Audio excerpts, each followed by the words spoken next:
questions do you have about narrowboat life? Well, today I'm going to be answering 10 frequently asked questions. My name's Marianne and I am part-time boater.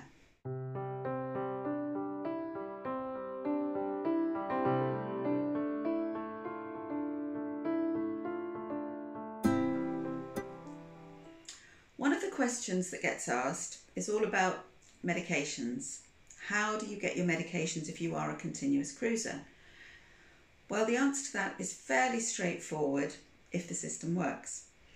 You contact your surgery and they will issue a prescription up to what's called the spine.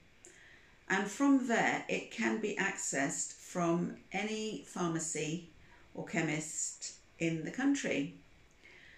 So it is a fairly straightforward process, but the surgery needs to understand it. And in Peter's experience, that doesn't always happen. It depends who you've got at the reception desk and what happens after that. But just recently, it seems to be working relatively fine. Now, the only thing is that you have to allow a certain time frame for the process to take place. So Peter generally orders his medications maybe 2 weeks ahead of when he wants to pick them up, and he designates a pharmacy for the prescription to go to. You don't have to do this, but you can. It is feasible to get your prescription just uploaded to the spine, which is what they call, I suppose, the prescription network. Correct me if I'm wrong on that. And any pharmacy can then download it and make it up for you.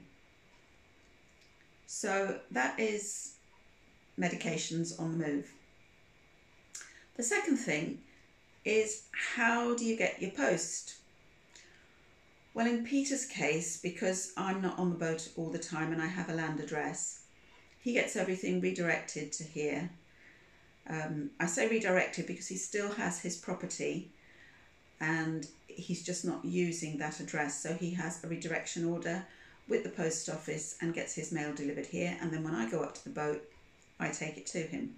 But I do understand that not everybody is in that same situation. So recently I did some research into it and I found out there is something called post Restante. I think I've pronounced that correctly. And there is a way of addressing your mail or getting the sender to address your mail accordingly with those words in it. And then you can pick it up from any post office in the country that actually has that available. And I think the majority of post offices do. But there is also a way of finding out through the post office website how to get your mail delivered to there. Apparently, you can also do this if you're visiting from abroad. So it's not just people in the UK that can get their mail delivered to any post office, but if you are a visitor, you can get your mail delivered to a post office in this country. I will put a link to that below, and if you're interested or if you need to have that facility or that service, I should say, then you'll know where to go to find it. So that is prescriptions and post. Another frequently asked question is, how do you keep warm on a narrowboat? Is it cold on a narrowboat? Well, the answer to that is yes, it is cold on a narrowboat if you don't put your heating on. If your heating doesn't work, or if you just don't have heating, it is cold. What kind of heating can you get on a narrowboat? Well, there are several types. We happen to have a multi-fuel stove, a squirrel morso stove, that is in a corner of the boat and it's positioned to the front of the boat, the well deck. Some people have it in the middle and some have it at the rear, or even have two fires, two stoves. But for us, we have it at the front near the well deck, which is really nice. If we get a boat that's too hot, for instance, we can open the doors onto the well deck, the heat escapes out there, and that gives us another room, another space to use that is nice and comfortable and warm. So a multi-fuel stove, you can put in seasoned logs and smokeless fuel into there. A lot of people will forage for twigs and logs along the towpath, but you do have to make sure that you dry it out thoroughly before you burn it. Otherwise you get all manner of gunk and sap down the side of your boat. Peter uses smokeless fuel. He has tried logs, but I think he prefers the smokeless fuel. So that's one method of heating your boat. Another method is to have a diesel-fired stove. Now this is connected to a separate diesel tank. So when you fill up your tank for your fuel for actually moving the boat, there is a separate tank usually that is set up for fuel for heating to go into, and that you have access to when you light your diesel stove. And a third method is actually what you have in your house: radiators. We have got several radiators on Narrowboat Bandonian, and they are activated by something called an Eberspacher. It's set to a low temperature, and if the boat reaches that low temperature, the radiators kick in. The Eberspacher starts, the heat starts going to the radiators, and you get a warm boat. The Eberspacher is set to run for about an hour, and then it turns off, by which time the boat is usually toasty warm. So that is the third method. You can manually operate the Eberspacher as well. So if you're on the boat and you realise the temperature's cold, you just go and press a button and it fires up and you get warm radiators and a warm boat. The best thing about this is if it comes on in the morning before you get up, we've actually got a small radiator in the shower room, and that makes it nice and comfortable for having your shower in the morning. I like that. But that's the third method that you have on a boat. Now from that, how do you get hot water? Well, once again, the Eberspacher provides that too. If you want hot water, you can start that up, and if you don't have the radiators turned on, it will purely heat the water to a temperature that you want. If you've got the engine running, if you're continuously cruising, or if you're just cruising, that also will heat the water, so you don't have to then run the Eberspacher. So if you are on the move, then it's a very economical way to get hot water in your tank. So that takes care of the heating and the hot water. Now on a boat you generate waste. There is kitchen waste, paper, cardboard waste, toilet waste, and there's also wastewater, such as when you have your shower, or you're doing washing up, or you're doing laundry. Where does that water go? Well, the shower, the laundry and the washing up water is called grey water, and that ends up in the canal. It's really quite important to use eco-friendly products when you are showering, washing dishes and doing your laundry, because all of that ends up in the canal. For that reason, it's important to remove any debris from your plates, scrape them, wipe off any excess grease, because all that will go into the canal or clog up your waste pipes when doing your washing up.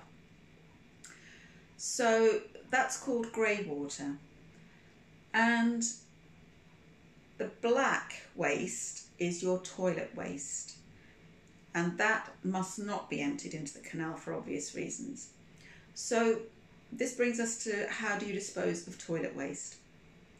Well, we have a cassette on board. In fact, we've got 2 cassettes, and along the canal there are places called LSAN points, and you can just carry your cassette or wheel it to the LSAN point and empty your cassette there. They are usually equipped with hoses. You can rinse round the LSAN itself to keep it clean for the next user, but this is how you dispose of your waste. So that's one method of toilet waste disposal. Another one is called a pump out. Hire boats They generally have pump out toilets, and you rent your Narrowboat for a week or 2 weeks or whatever it is, and then when you return it, the Narrowboat hire company deals with your toilet waste. Private narrowboats also have pump outs. Now, I mentioned the LSAN. They are free to use up and down the canal network. Pump outs, however, they're chargeable. As we don't have a pump out, I'm not sure about the rules and regulations about it. You also get pump out points along the canal, but I don't think they are as frequent as LSANs. Again, feel free to correct me if I'm wrong. I'm happy to learn. But that is another method of toilet waste disposal. There is a third method called a composting toilet, and this separates out the solids from the liquids, and then they are disposed of in a different way. So those are the three methods that I know of toilet waste disposal. When it comes to doing your laundry, I mentioned that the water is called grey water and it empties into the canal. We are fortunate enough to have a washing machine on Narrowboat Bandonian. A lot of narrowboaters do, a lot of them don't. However, we don't use it as often as you might think. When we are travelling about, if the town or village that we are visiting happens to have a laundrette, a public laundrette, we will take the laundry there. Sometimes they do service washes, which means you leave your laundry, somebody does it and then hands it back to you at the end of the time period they say. Or you can stay and do the laundry yourself. So we will take our laundry, if we can, to a public laundrette. Why do we do this? We find that drying the clothes on the boat is a problem. It's not the washing. You can do your washing in your washing machine, but if you haven't got a tumble dryer, and we don't, then you have clothes errors up and down the boat with clothes drying on it. In the summer months it's not so bad. You just put it onto the well deck, or you can even put it onto the roof if the wind isn't strong, and it will dry in the air. But we find that we end up with a boat full of laundry. So that's the laundry situation. It is convenient to have a washing machine on the boat, simply because you can do the laundry when you're on the move. If you've got shore power in a marina, then it's easy to use the washing machine that's on the boat. When it comes to cooking, people ask, well, how do you cook on the boat? What appliances do you have? Is it easy? Well, yes. On Narrowboat Bandonian, we have a very well-equipped kitchen. It came with an eye-level grill and oven. It came with a hob, and to that we have added a coffee machine, microwave, and a toaster that we use on occasion. As for cooking on the boat, you have all the kitchen crockery and cutlery and utensils that you would have in your home on land.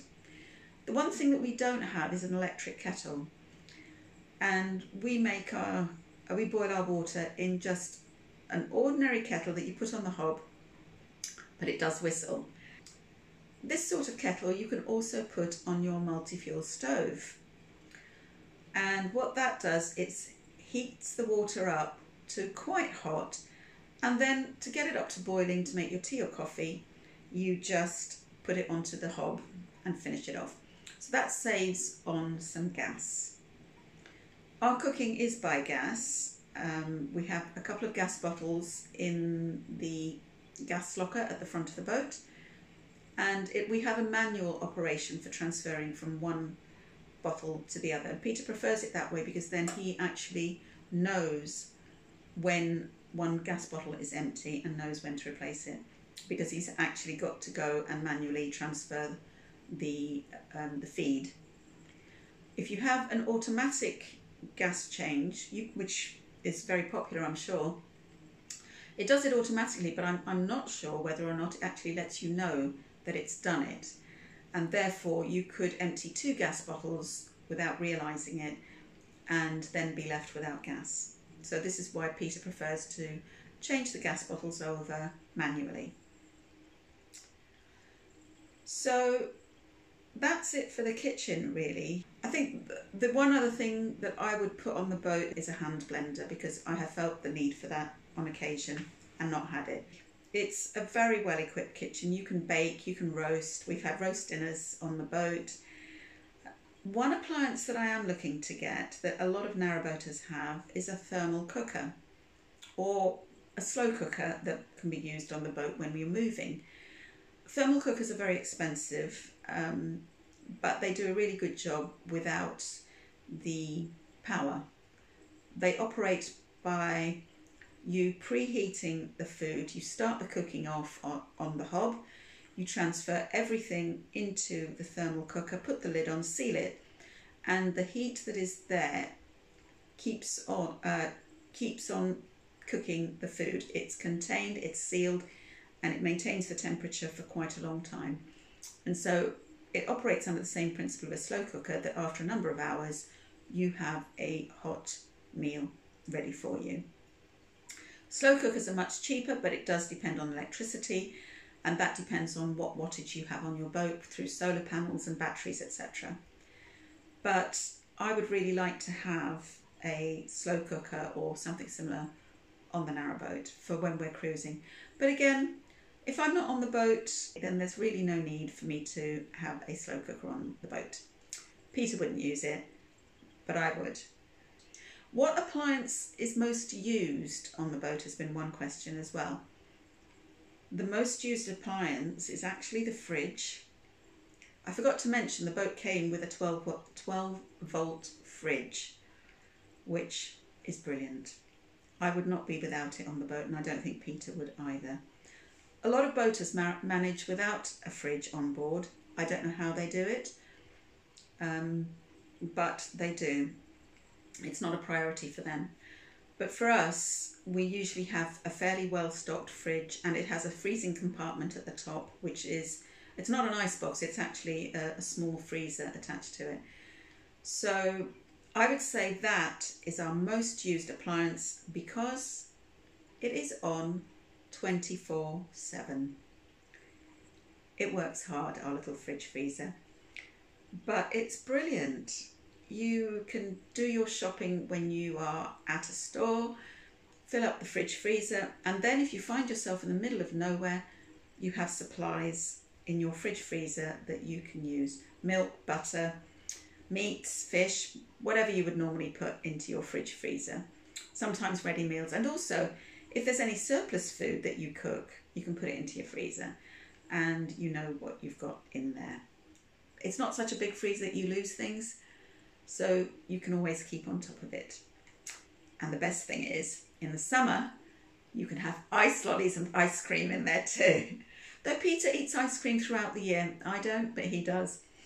So it's a really good appliance to have, and I would certainly recommend a fridge freezer. 12 volt fridge freezer on a narrowboat. Another question that gets asked is, how do you take your pet to the vet? We have a cat on board, Flan. Followers of my channel might have met Flan already on various occasions, and I have actually put out a couple of videos about Flan needing a vet appointment. The first time Flan needed a vet, we were in Berkhamsted, and we were really lucky that just a few hundred yards from the canal there was a vet, St John's Veterinary Service. And so Flan went there for I think 2 years running. The third time Flan needed an appointment for his regular booster jabs and check over, that particular veterinary practice had moved, and it was about a 10-minute drive away. So we actually tallied me coming to the boat with my car with an appointment at the vet. So I drove Peter and Flan to the vet. I will put a link to that video in my end cards in case you want to see that. But then more recently, last year, we were in Leamington Spa and Flan had some really curled over claws that were thickening up, and we found a vet practice that would come out to the boat called Pausative Vets, and I'll put a link to them at the end too. They came to the boat, they gave Flan the once over, gave him a clean bill of health, clipped his claws, and all was well. This time, last week I think it was, or maybe the week before, Flan again had these curled over claws. This time Peter found a vet practice in Huddersfield that was not too far away, but too far to carry Flan in a carry case. So he actually booked the appointment there and went there and back in a taxi. It was a really simple process to do that, but I think you should know that a lot of vets, they would need you to actually register with them, even on a temporary basis. So you have to fill in forms and almost give a history of your pet before you even get the appointment. So just be prepared for that. Some have quite a lengthy questionnaire and others have a shorter one. So it is possible to take your pet to the vets when you are continuously cruising on the canal. It's all doable. So I think that brings me to the end of my 10 frequently asked questions. If you are thinking about life on the water, these may be some of the questions that you've been asking yourself. Life on a narrowboat isn't all plain cruising. It isn't all hearts and roses and castles. But if you're suited to that lifestyle, it's the best. And Peter is very obviously suited to the lifestyle of being on a boat, and he is thoroughly enjoying his time there. This month makes 4 years since Peter bought his narrowboat, and when I ask him, have you thought about maybe moving back onto the land? And he says, no, not really. As long as my health is secure and I can manage to be on the boat and maintain it and do what's necessary, I'm happy to carry on cruising on Narrowboat Bandonian. So I hope that if you're thinking about making the move, do your research, find a lovely boat for yourself and make that move. If it's not for you, well, I hope you will continue to enjoy watching boating videos and enjoying canal life through other people's eyes, hopefully through my eyes as a part-time boater. Thank you for watching this video. Thank you to my subscribers. Please consider subscribing to my channel if you would like to. I would really appreciate it. But until next week and next week's video,